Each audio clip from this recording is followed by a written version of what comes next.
যেই সময় জন্মগ্রহণ করলেন বাবা গরিব, এত গরিব, ঘরের মধ্যে যে বাতি জ্বালাবে এই তো বাবার নাই, গরম দোকান। চিন্তায় পড়ে গেলেন বাবা, একটা মেয়ে আমার জন্মগ্রহণ করলো, ঘরের মধ্যে তো আমি আগুন জ্বালাতে পারি না। বাবা শুয়ে পড়লেন, ঘুমিয়ে পড়লেন, এশার নামাজ পড়ে আল্লাহর নবী হযরত মুহাম্মদুর রাসূলুল্লাহ সাল্লাল্লাহু আলাইহি ওয়াসাল্লাম রাবিয়া বসরির ঘরে হাজির হয়ে গেছেন। বলেন সুবহানাল্লাহ। আল্লাহর নবী হাজির হয়ে ডাক দিয়ে বলেন, এ রাবিয়া বসরির আব্বা ইমরান, তুমি কোনো চিন্তা করিও না, কোনো চিন্তা করার দরকার নাই। তোমার ঘরে যে মহিলা জন্মগ্রহণ করেছে ইমরান রে, ওই মহিলা সাধারণ কোন মহিলা নয়, ওই মহিলা আল্লাহর একজন ওলি জন্মগ্রহণ করেছেন। বলেন সুবহানাল্লাহ। ও বন্ধুগণ আমার, কয়েকদিন পর রাবিয়া বসরির বাল্যকালে বাবা মারা গেলেন, মাও দুনিয়ায় নাই, মাও মারা গেলেন। আরো দুজন বোন ছিলেন, ওদের বিয়া হয়ে গেছে। রাবিয়া বসরি একদিন সন্ধ্যার সময় বাজার থেকে কিতাবের মধ্যে আসছে, কোন একটা জায়গার মধ্যে থেকে আসার পথে ডাকাত ওনাকে অপহরণ করলো। ডাকাতরা ওনাকে অপহরণ করে ফেলল, একজন মানুষের কাছে নিয়ে, ইহুদি মানুষের কাছে নিয়ে বিক্রি করে ফেলল। উনি এখন গোলাম হয়ে গেলেন, কৃতদাস হয়ে গেলেন। আল্লাহ কৃতদাস বানালেন। আল্লাহ যাদেরকে ওলি বানান, এত সোজা ওলি বানান নাই, অনেক পরীক্ষা নিরীক্ষা করেন, এরপরে আল্লাহ ওলি বানান। ও বন্ধুগণ আমার, ইহুদি মানুষের কাছে বিক্রি করে দিলেন ডাকাতরা। বিক্রি করে দেওয়ার পর কয়েকদিন চলে গেল, এত বেশি নির্যাতন করে ওই মানুষটা, ইহুদি মানুষ তো দিলের মধ্যে দয়া মায়া নাই। এই তো আপনারা ফিলিস্তিনের হাল দেখেছেন, কোন দয়া মায়া নাই, তাদের কাছে কোন দয়া মায়া নাই। নির্যাতন করে একদিন এমন ভাবে রাবিয়া বসরিকে নির্যাতন করলো, ও বন্ধুগণ আমার, রাবিয়া বসরি সারাটা দিন মালিকের কাজ করেন আর সারাটা রাত আল্লাহ রব্বুল আলামিনের কদমের মধ্যে সিজদায় পড়ে থাকেন। বলেন সুবহানাল্লাহ। এত বেশি মারনা, রাবিয়া বসরি সিজদার মধ্যে পড়ে গুনগুন করে আল্লাহর কাছে বলতেছেন, মাবুদ, মাবুদ গো, আমার মালিক আমাকে তো মারলো, কিন্তু মালিক আল্লাহ তুমি আমার মালিককে কোনো সাজা দিও না। বলেন সুবহানাল্লাহ। ও মালিক, ও আমার আল্লাহ, আমার মালিক যদি আমাকে বুঝতো তাহলে আমাকে এরকম সাজা দিত না। আমার মালিক না বুঝে এই কাজ করেছে গো আল্লাহ। আল্লাহ গো, আমার মালিককে আপনি সাজা দিও না। এটা হলো আল্লাহর ওলিদের শান। আল্লাহর ওলি যারা, তারা কোন সময় মানুষের উপরে বদদুয়া করে না। বলেন সুবহানাল্লাহ। ও বন্ধুরা আমার, হযরত মুহাম্মদুর রাসূলুল্লাহ সাল্লাল্লাহু আলাইহি ওয়াসাল্লামকে তায়েফের মধ্যে কাফেররা মারতে মারতে শরীরের মধ্যে থেকে এমন ভাবে রক্ত প্রবাহিত করলো, ফেরেশতারা এসে ডাক দিয়ে বললেন, নবী গো, ইয়া রাসূলুল্লাহ, ইয়া হাবিবাল্লাহ, আপনি যদি হুকুম দেন।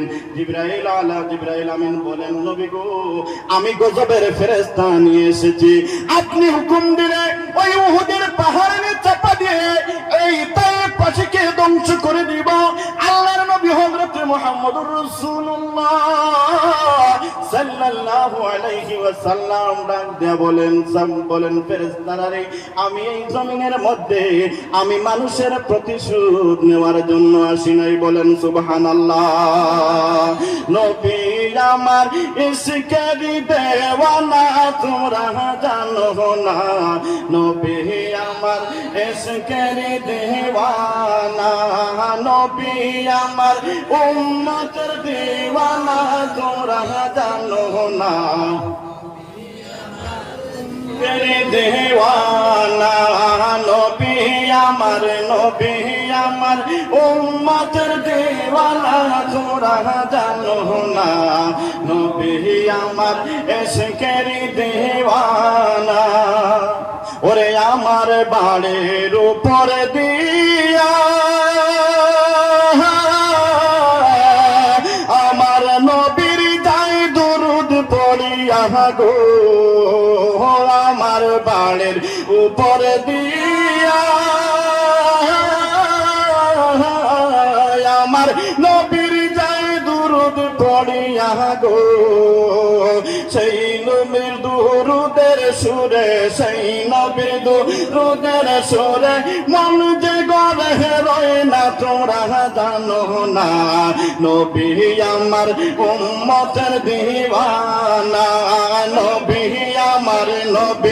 আমার ইশকের দিওয়ানা, তোমরা জানো না নবী আমার উম্মতের দিওয়ানা। ওরে যাহার জন্য পাগল আমি তারে তোমরা আইনা দেনা গো, যাহার জন্য পাগল আমি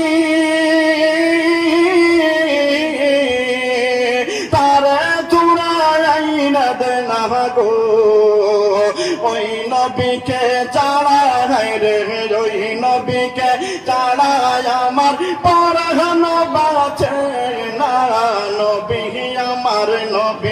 আমার ইশকের দেওয়ানা, তোমরা জানো না নবী আমার উম্মতের দিওয়ানা, নবী আমার উম্মতের দিওয়ানা, তোমরা জানো না নবী আমার ইশকের দিওয়ানা।